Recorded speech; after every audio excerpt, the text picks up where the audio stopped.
এখন ঈসা নবীকে আমার আল্লাহ একটা কাউম দিয়া পাঠাইলেন। ও ঈসা, ও ঈসা, আমি তোমাকে এই জায়গাটা দিয়ে দিলাম, এই জায়গাটা শুধু তোমার, তুমি এই জায়গায় ইসলাম প্রচার করো। সুবহানাল্লাহ বলে। আরো একটু বসতে বলুন আল্লাহু আকবার।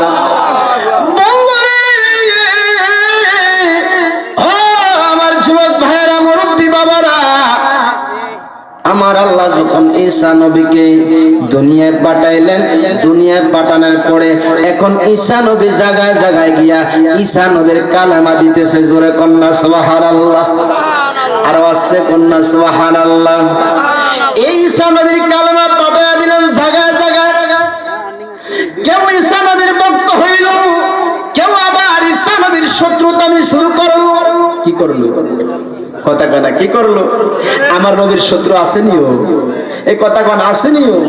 আমার নবী কয় আজ নয় আমার শত্রু, 570 খ্রিস্টাব্দে 12 রবিউল আউয়াল সুবহে সাদিকে যখন আমি দুনিয়ায় আসছিলাম, ওই তার থেকে শুরু আমার শত্রুতামি আমার উম্মত যতদিন থাকবে ততদিন পর্যন্ত আমি নবী কামলিওয়ালার শত্রুতামি তারা করবে। কথা বলেন ঠিক কিনা? সুবহানাল্লাহ। বন্ধুরা আমার, এখন ঈসা নবী উনি কাউমের মাঝে কি উনি ইসলামের দাওয়াত দিতেছে, ইসলামের দাওয়াত দিতেছে। দিতে দিতে দিতে দিতে এখন এমন এক জায়গায় গেছে যে জায়গার মাঝে দুইটা পার্টিশন, দুইটা দল। কয়টা দল? কথা কয় না, কয়টা দল? দুইটা দল, দুইটা পার্টিশন। এখন আমার বন্ধুরা রে, আমার বাবাজিরা রে, আমার এই পার্টিশনের মাঝে গিয়া যখন আহারে ঈসা নবী যখন ইসলামের দাওয়াত দিতেছে, এখন ইসলামের দাওয়াত দিতে যায় ওখান থেকে ঈসা নবীকে ধাওয়া করলো। কি করলো? কথা বলেন, কি করলো? ঈসা নবীকে ধাওয়া করলো, ঈসা নবীকে ধাওয়া করলো। ঈসা নবীকে ধাওয়া করার শুরু যখন করে দিল, ঈসা নবী দৌড়ায় ঈসা নবীর কাউম সম্প্রদায় যে জায়গায় ঈসা নবী থাকতেন ওই জায়গায় ঈসা নবী ঘরের ভিতরে ঢুকে গেলেন। ঢুকে ঈসা নবী দরজা দিয়ে দিলেন। সুবহানাল্লাহ। কি দিছে বাবা? দরজাটা লাগায়া দিলেন। এখন ওই তাগো ফাতি নেতা গো একজন নেতা আসেনি। কথা কয় না, আসেনি? ওই ফাতি নেতা একটা নেতা আছে। ওই নেতা ডাক দিয়া কয়, বন্ধুরা রে, এই কেমন জায়গায় আসলাম যে জায়গার মাঝে ঘরের দরজা বন্ধ হয়ে গেল, এখন আমরা কি করব? বন্ধুরে, ওই ঘরের দরজা ধাক্কাইতেছে, ঘরের দরজা তো খোলে নাই। না খোলার কারণে এখন ফাতি নেতায় কয়, দাঁড়াও, এটা কেমন নবী আমি একটু দেখবো। ওই দেখবো কয়া যখন সবাই যখন শক্তি দিয়া ঠেলা মারলো, ধাক্কা মারলো, ধাক্কা মারার কারণে এই দরজাটা খুইলা গেছে। কি হয়ে গেছে? কথা কনা, কি হয়ে গেছে? যখন খুইলা গেছে তার আঘাত দিয়া বাবা আমার ঈসা নবী ওই ঘরের ভিতরে ঢুইকা কি করলেন? আল্লাহর কাছে ফরিয়াদ করলেন। কি করছে? কথা কয় না, কি করছে? ফরিয়াদ করলেন, ওগো আল্লাহ, ওগো আল্লাহ, ও মাবুদ, আমাকে দাওয়া করুন, আপনি তো দেখেছেন। এখন আমি কি করব? আমার তো কোনো হিতাহিত জ্ঞান নাই, এখন আমি কি করতাম আপনি বলেন?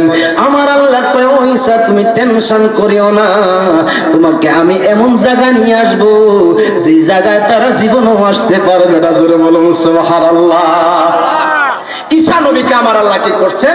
ওই যে তিন হোক আর সাত হোক, ঠাস করে একটা সুইটটা মধ্যখানে একটা ছিদ্র হয়ে গেছে।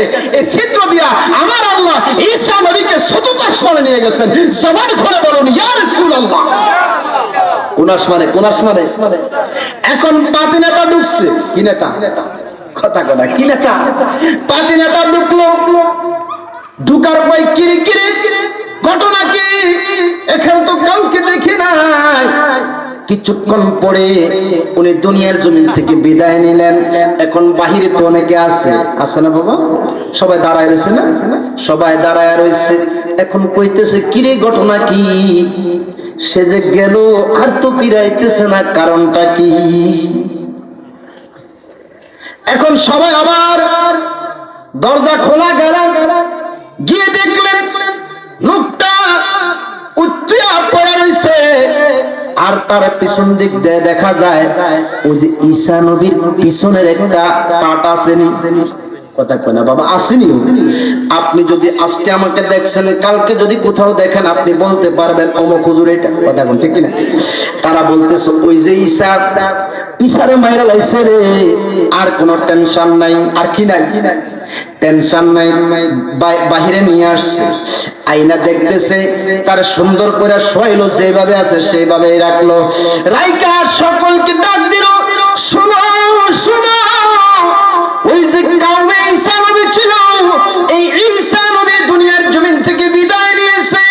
সবাই ইন্না লিল্লাহি ওয়া ইন্না ইলাইহি রাজিউন পড়তেছে।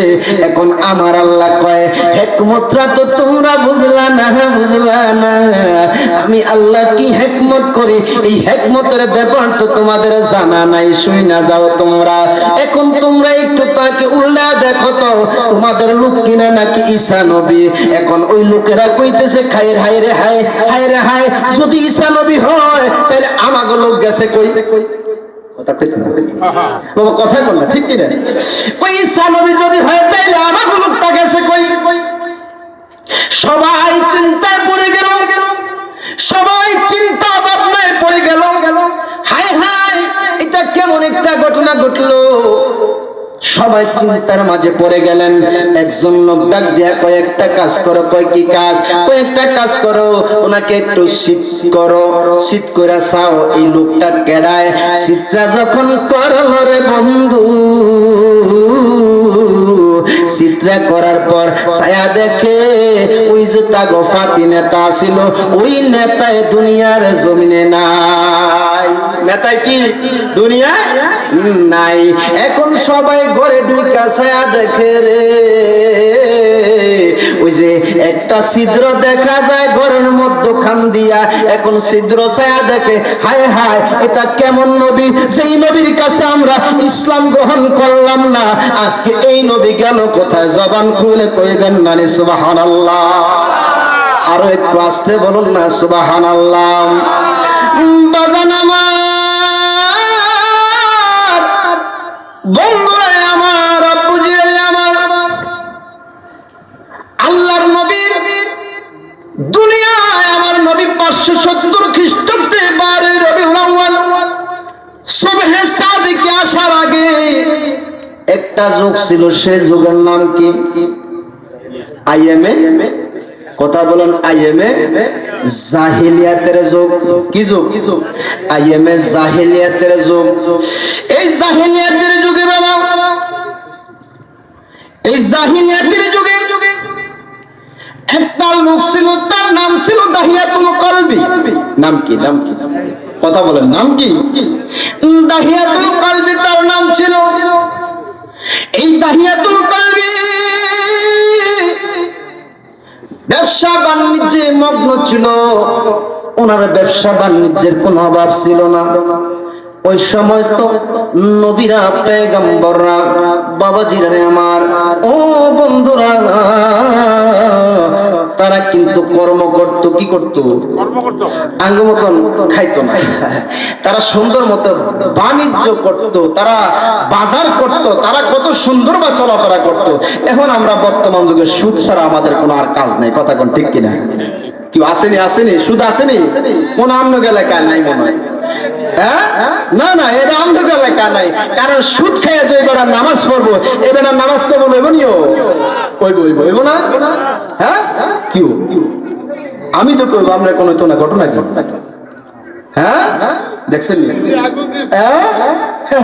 বড় ফটো দিলে আপনারা দিতেছেন, কথা বলেন ঠিক কিনা? সকাল আবার কয়েন না হুজুরের সুদের ব্যাপারে কয়ে গেছে, আমি বলি নাই, এটা আপনারা বলতেছেন, কথা বলেন ঠিক কিনা? বন্ধুরা রে আমার, বাবাজিরা রে আমার, ওই দাহিয়াতুল কলবি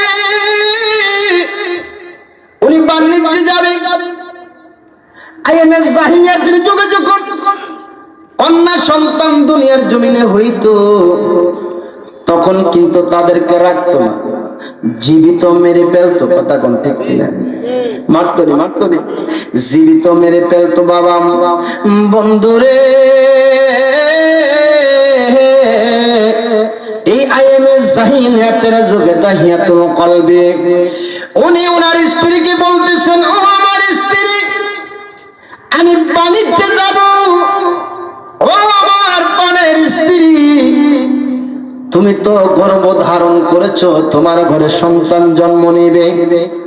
আমি একটা কথা বলে যাই, যদি তোমার ঘরে সন্তান জন্ম নেয়, যদি ছেলে সন্তান হয় তাইলে রাখবা, আর যদি মেয়ে সন্তান হয় তাইলে দুনিয়ার জমিন থেকে বিদায় করে দিবা, আমি যেন এসে না দেখি। এটাকে বললো বাবা দাহিয়াতুল কলবি বলল। এখন আমার বন্ধুরা, এই দাহিয়াতুল কলবি বাণিজ্যে চলে গেলেন। অনেক মাস হয়ে গেল, অনেক দিন হয়ে গেল, দাহিয়াতুল কলবি চলে গেলেন বাণিজ্যে। বাণিজ্যে যাওয়ার পরে এই দাহিয়াতুল কলবি উনি বাণিজ্য শেষ করে আসবে। এই সময় ওনার দুনিয়ার জমিনে ওনার স্ত্রীর ঘরে একটা ফুটফুটে একটা সন্তান জন্ম নিল। যে সন্তানটা হইল মেয়ে সন্তান। কি সন্তান? কথা বলেন, কি সন্তান? মেয়ে সন্তান নিল। আমার নবী তাদেরকে কত সম্মান দিয়েছে। বন্ধুরা রে আমার, বাবাজিরা রে আমার, দেখেন দাহিয়াতুল কলবি উনি বলে গেল, যদি মেয়ে সন্তান হয় তাইলে তুমি মেরে ফেলবা, ছেলে সন্তান হলে রেখে দেবা। বন্ধুরা রে আমার, বর্তমান যুগে কিছু কিছু মানুষ আছে, যদি মেয়ে সন্তান হয় তার ঘরে, তাইলে একটা দুইটা কিংবা তিনটা হওয়ার পরে কয়, স্ত্রী রে তোমার আর আমি রাখা সম্ভব না। কথা কোন ঠিক কিনা? আসেনি আসেনি? আরে কত মহিলা যে, কত মা বোনেরা মেয়ে সন্তান হওয়ার কারণে লাঞ্ছিত হয়, সেটা বাবা যে যার ঘরে এরকম লাঞ্ছিত হয় সেই বুঝে। কথা কোন ঠিক কিনা? কিন্তু মেয়ে সন্তান হলো এটা একটা রহমত। এটা কি রহমত? তবে রহমত হইলো এটা রহমত ভাবে রাখতে হবে। কথা কোন ঠিক কিনা? বর্তমান যুগে তো বাবা মেয়ে সন্তানদেরকে আমরা বাজারে ফড়াই দিই, ওই রাস্তাঘাটে কত জায়গায় যে থাকে। এই মেয়ে সন্তানের যে কত নিয়ামত, এই নিয়ামত যদি আমরা বুঝতাম তাহলে কিন্তু আমরা এরকম কাজ করতাম। কথা কোন করতাম? বন্ধুরা রে আমার, আপনার ঘরে আমার ঘরে মা বোন আছে না নাই? কেউ কথা কোন আসেনি? বন্ধুরে, কয়দিন আপনি আপনার স্ত্রীকে বলছেন, ওই স্ত্রী নামাজ পড়ো, নামাজ পড়ো, কইছেন নি? হ্যাঁ, আপনার স্ত্রীকে আপনি যদি বলতেন, শোনো ওগো স্ত্রী, আমি যেদিন তোমাকে বিবাহ বন্ধনে আবদ্ধ করলাম, সেদিন থেকে তুমি আমার একজন অর্ধাঙ্গিনী হয়ে গেছো। তুমি আমার, আমি তোমার। তুমি যদি গুনাহ করো সেই গুনার ভাগ আমাকে নিতে হবে, আমি যদি গুনাহ করি সেই গুনার ভাগ তোমাকে নিতে হবে। বন্ধু, আজ পর্যন্ত কোন পুরুষ কোন স্ত্রীকে ঠিক মতো বলে নাই, কোন স্ত্রীকে ঠিক মতো বলে নাই যে তুমি নামাজ পড়ো, নামাজ ছাড়িও না, নামাজ ছাড়িও না, নামাজ পড়তে হবে, নামাজ পড়া আমার জন্য দোয়া করো। ও আমার এই আলিকা মরার মা বোনেরা রে, শোনো শোনো গো মা, ও গো মা, তখনই এই মাহফিল সার্থক হবে যখন আপনি নামাজ পড়বেন, যখন আপনি রোজা রাখবেন, যখন আপনি হজের যখন সুযোগ হবে, আপনি যখন হজ করবেন, আপনার মেয়েগুলাকে যখন আপনি সঠিকভাবে রাখবেন, আপনার সন্তানগুলাকে যখন আপনি সঠিকভাবে রাখবেন, তখনই এই মাহফিল সার্থক। কথা বলেন ঠিক কিনা? আপনি আমি কোনোদিন বলি এই স্ত্রী একটা কাজ করো, আমার ইনকাম নাই, কি নাই বাবা কথা বলেন, কি নাই? আমার ইনকাম নাই, রুজি নাই, রোজগার নাই, একটা কাজ করো রে স্ত্রী, তুমি তাহাজ্জুদের নামাজ পড়িও, আমার আল্লাহর দরবারে দুইটা হাত বাড়ায় দাও, আর আমার আল্লাহকে ডাক দাও, ওগো মালিক,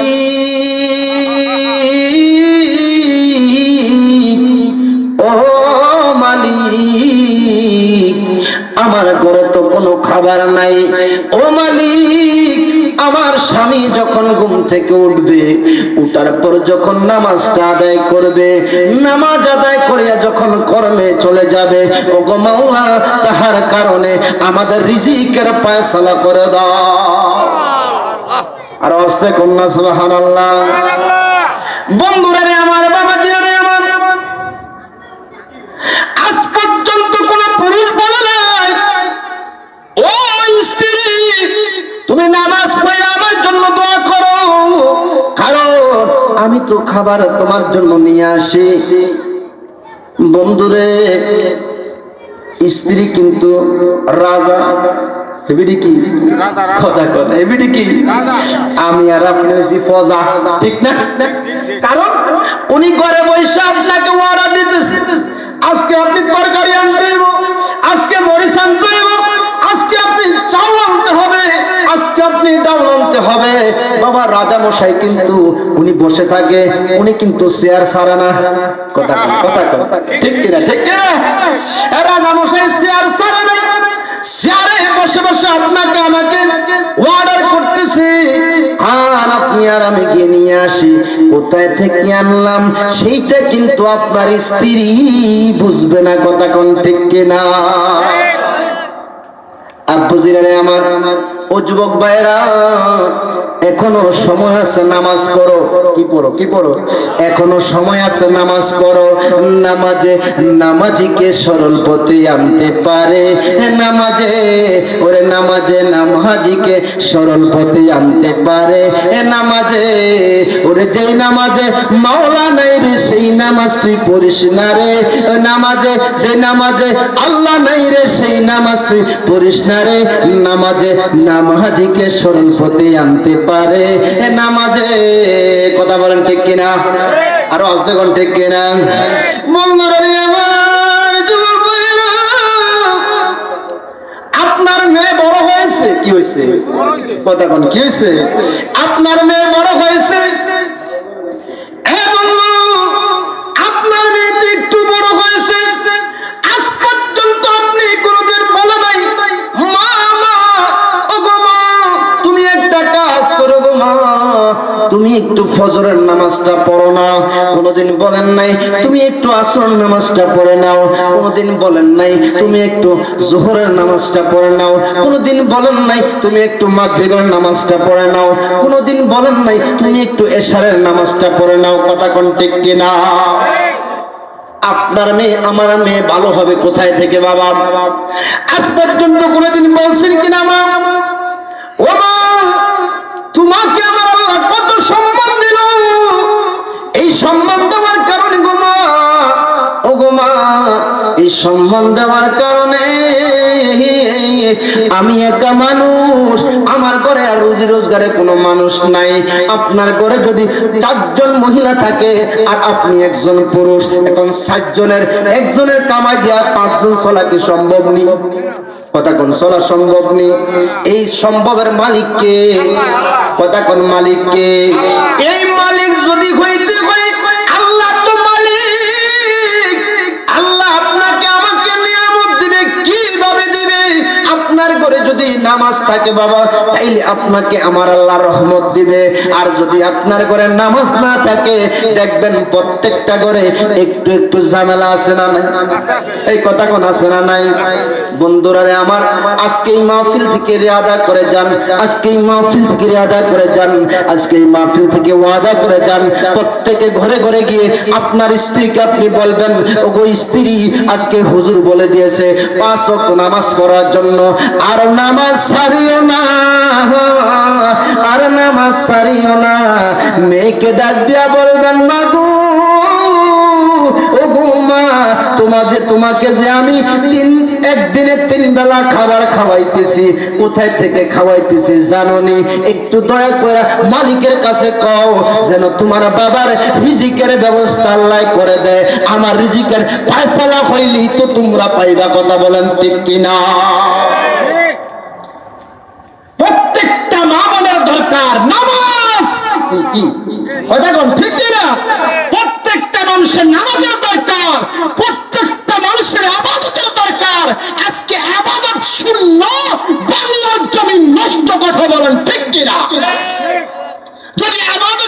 না হতো তাহলে তখন কারো এই বাংলার জমিনে এত গজব আজব আসতো না।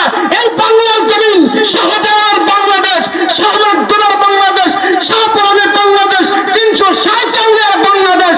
যেই ওলি আল্লাহর আসছে তারা কি আল্লাহওয়ালা কিনা? এই কথা কোন আল্লাহওয়ালা কিনা? তারা নামাজ, রোজা, হজ, যাকাত সকল কিছু তারা ঠিক মতো করেছে। তাদের সবাই কত সুন্দর না চলেছে। আজকে আমাদের এই বাংলাদেশ কেন এত ঝামেলা? কথা কোন ঠিক কিনা? নামাজ না পড়ানো ধরনের নামাজ নাই, সকাল বেলায় কোরআন নাই, কি নাই কি নাই, কথা কয় না কি নাই? বন্ধুরা আমার বাবাজিরা আমার, আমি বলতেছিলাম তাহিয়াতুল কালবির কথা, খেয়াল আছে? কথা কয় না, খেয়াল আছে? বন্ধু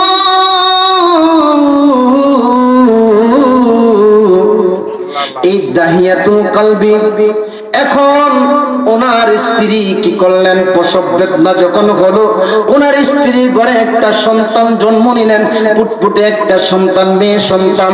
দেখতে এত সুন্দর দেখা যায়, এই সুন্দরের কারণে স্ত্রী পর্যন্ত এই মেয়েটাকে মারতে পারে নাই। জোরে বলুন না সুবহানাল্লাহ। ভালো লাগার জায়গা মাদিনা, ভালোবাসার জায়গা মাদিনা, বলুন ভালো লাগার জায়গা মাদিনা, ভালোবাসার জায়গা মাদিনা।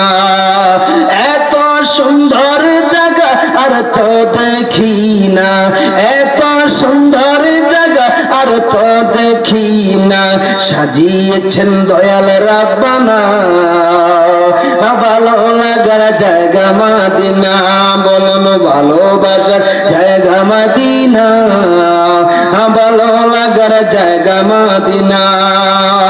মদিনা শরীফে নূরের খাজিনা, মদিনা শরীফে নূরের খাজিনা, আশিক সারা অন্য বুঝে না, ভালো লাগার জায়গা মাদিনা, বলুন ভালোবাসার। কিরে বাবা পারেন না? ভালোবাসার জায়গা মাদিনা, বলুন ভালোবাসার জায়গা মাদিনা, ভালো লাগার জায়গা মদিনা। যাইতে চান কি চান না? এ বাবা মদিনায় যাইতে চান কি চান না? এই মদিনার কথা, মদিনার কথা বলে বাবা একজন হিন্দু মানুষ আমার নবীজির শান ও মান শুনে, আমার নবীজির প্রেমে পড়ে হিন্দু মানুষের ঘরে আমার নবী নিজে এসে তার মুসলমান বানায় দেয়া গেছে। জবান খুলে কইবেন না একবার সুবহানাল্লাহ। কি মানুষ, কি মানুষ, কথা বলেন কি মানুষ?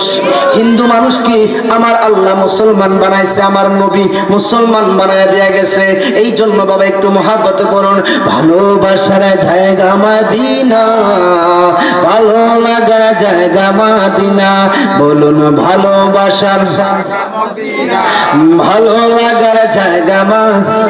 এত সুন্দর জায়গা আর তো দেখি না, এত সুন্দর জায়গা আর তো দেখি না, সাজিয়েছেন দয়াল রাব্বানা, ভালো লাগার জায়গা মাদিনা, বলুন ভালোবাসা জায়গা মাদিনা, ভালো লাগার জায়গা মা।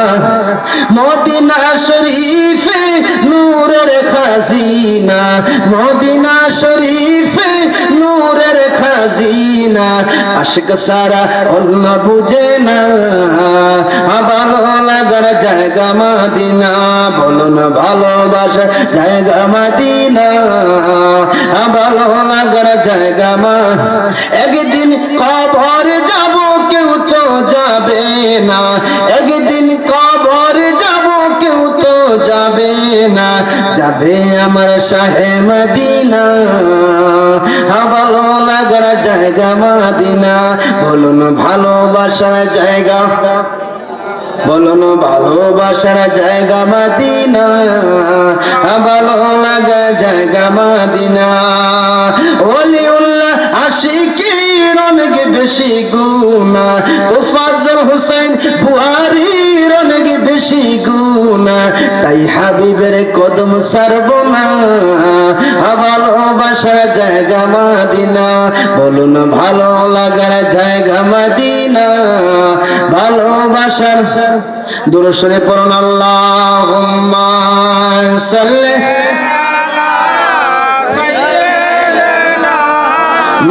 মাওলানা মুহাম্মদ ওয়া আলা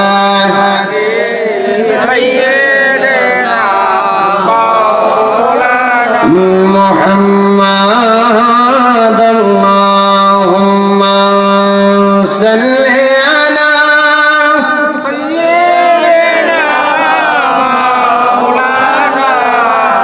মুহাম্মদ ওয়া আলা আলি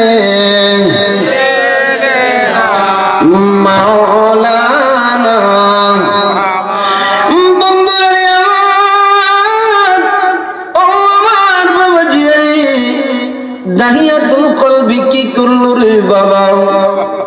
দাহিয়াতুল কলবির স্ত্রী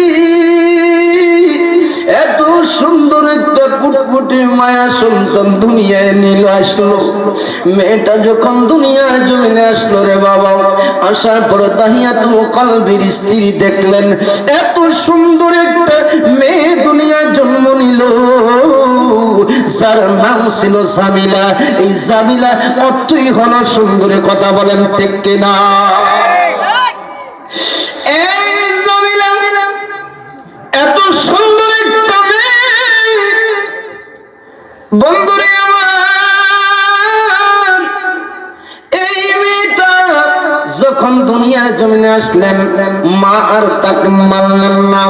মা সুন্দর করে তাকে লালন পালন করে একটু বড় করলেন, একটু সুন্দর ফুটফুটে অনেক সুন্দর একটা বাচ্চা হয়েছে।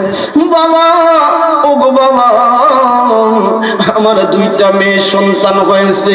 আমি যখন রওনা দিলাম, আমার ছোট মেয়েটা আমার কোলে উঠে বলতেছে, আপু, ও আপু, আমার জন্য মজা আনবা। এই বন্ধু, এই সম্বন্ধে আমার নবী, আজকে নবীর প্রেম ভালোবাসা যে ব্যক্তির অন্তরে থাকবে, ওই ব্যক্তিকে কাল হাসরের ময়দানে আমার নবী সুপারিশ করবেন। জবান খুলে বলুন না সুবহানাল্লাহ। এই দাহিয়াতুল কলবি কি করলেন বাবা? উনি বাণিজ্য থেকে আসলেন বাসায়। বাসায় আসার পরে এই দাহিয়াতুল কলবি এই মেয়েটাকে দেখে নাই, বলতেছে, ও স্ত্রী রে, আমি যে বলেছিলাম তোমার কি হয়েছে? ওই গো স্বামী, আপনি টেনশন করবেন না, টেনশন করবেন না, আপনি কোনো টেনশন করবেন না। এমনি ভাবে কিছুদিন চলে গেল। যাওয়ার পরে দাহিয়াতুল কলবি ওই ওনার স্ত্রী চিন্তা করলেন, হায় হায়, আমার স্বামী তো একটু শীতল হয়েছে, আমার স্বামী অনেক দিন হয়েছে বাড়িতে আসছে, একটু রাগটা মনে হয় বাড়ি হয়েছে। কথা কোন ঠিক কিনা? হ্যাঁ, রাগটা একটু বাড়ি হয়ে গেল, রাগটা একটু ধৈর্য ধারণ হয়ে গেল। কারণ ইন্নাল্লাহা মা'আস সাবিরিন, আল্লাহ বললেন ধৈর্যশীল হও, ধৈর্যশীলের সাথে আমি আল্লাহ আছি। জোরে কন্যা সুবহানাল্লাহ। এই দাহিয়াতুল কলবি কি করলেন বন্ধু? এই দাহিয়াতুল কলবি উনি ওনার স্ত্রীকে বললেন, ওগো স্ত্রী, আজকে অনেক দিন হয়ে গেল, যদিও তারা জাহিলিয়াতের যুগের সময়ের মানুষ স্ত্রীকে কত সম্মান করে কথা বলে, আর স্ত্রী ও স্বামীকে কত সম্মান করে কথা বলে। বর্তমান যুগে এমন হয়েছে, স্বামী স্ত্রীকে মূল্য দেয় না, স্ত্রী স্বামীকে মূল্য দেয় না। না দেওয়ার কারণে আজকে আমাদের রহমত নাই। কথা কোন ঠিক কিনা? রহমতের রাস্তা একটা, যেটা হলো ইহদিনাস সিরাতাল মুস্তাকিম, নামাজ একদম সহজ সরল রাস্তা। এই রাস্তায় আসলেই ইবাদত বندگی হবে, আপনার ঘরে রহমত আসবে। কথা বলেন ঠিক কিনা? এই তাহিয়াতুল কলবি এখন বললেন স্ত্রী, ও স্ত্রী, তুমি একটা কাজ করো স্ত্রী, এখন আমার কি সন্তান হয়েছে আমাকে একটু বলো। কয় স্বামী গো, ওগো স্বামী, আপনি রাগ করবেন না, আপনাকে একটা কথা বলতে চাই। কয় কি বলবা বলো। কয় স্বামী, আমার ঘরে একটা কন্যা সন্তান আসছে দুনিয়ায়। এই কন্যা সন্তানটা দেখা আমার মায়া লাগা গেছে গো স্বামী। মায়া লাগার কারণে আমি এই সন্তানটা আমি দুনিয়ার জমিন থেকে মারতে চাই নাই। এই সন্তানটা আমি লালন পালন করছি। কয় তাই নাকি? কয় তাইলে তো খুশির সংবাদ, কোনো টেনশন নাই। স্ত্রী তো কয় মারহাবা, আমার স্বামী তো মাইনা নিস। কথা কোন ঠিক কিনা? এই কথা কোন ঠিক কিনা? স্ত্রী কয় মারহাবা, টেনশন নাই, আমার স্বামী মাইনা নিছে। কয় তাইলে একটা কাজ করো। কয় কি কাজ করব? কয় মেয়েটা আমার সাথে একটু দাও। কিছুদিন ঘোরাফেরা করলেন। এখন একটা স্ত্রী একটা ভয় ছিল যে মারার ভয়, এই মারার ভয়টা স্ত্রীর কাছ থেকে চলে গেছে। কথা বলেন ঠিক কিনা? কেউ গেছে না? যে মারার একটা কি ছিল, একটা ভয় ছিল যে আমার স্বামীর কাছে দিলেই মনে হয় আমার সন্তানটা কি করতে পারে, মেরে ফেলতে পারে। ঠিক না বন্ধুরে আমার, বাজারে আমার, এখন স্ত্রীটাকে বলতেছে স্বামী, স্বামী গো, ও আমার আদরের স্বামী, আমার মেয়েটা আপনার কাছে কেমন লাগে? ও আমার কাছে তো অনেক মধুর লাগতেছে, আমার মেয়ে সন্তান আমার অনেক ভালো লাগে। একটা কাজ করো। অনেকদিন পর বলতেছে স্ত্রী একটা কাজ করো। কি কাজ করব? এই সন্তানটাকে সাজায়া পরা দাও, এই সন্তানটা নিয়ে আমি আমার বন্ধুর বাড়িতে ধামাতে যাব। কই যাব? কই যাব? কথা কথা কই যাব? বন্ধুর বাড়িতে ধামাতে যাবে। যখন এই কথা বললেন, এখন স্ত্রী তো আনন্দে আরো আত্মহারা হয়ে গেছে। কথা বলেন ঠিক কিনা? আনন্দে যখন আত্মহারা হয়ে গেল, এখন স্ত্রী সুন্দর করে তাকে সাজিয়ে গুজিয়ে সুন্দর করে ওই স্বামীর সাথে দিয়ে দিলেন। স্বামী নেন নেন, আমার মেয়েটা আপনার কাছে আমি দিয়ে দিলাম। ওগো স্বামী, আপনার কাছে আমার এই সন্তানটা দিলাম, আপনি কোথাও এই সন্তানটা রেখে যাবেন না, কারণ আমি আর না হয়তো আমি মা সহ্য করতে পারবো না। দাহিয়াতুল কলবি বলে, স্ত্রী তুমি টেনশন করিও না, এই মেয়েটাকে নিয়ে রওনা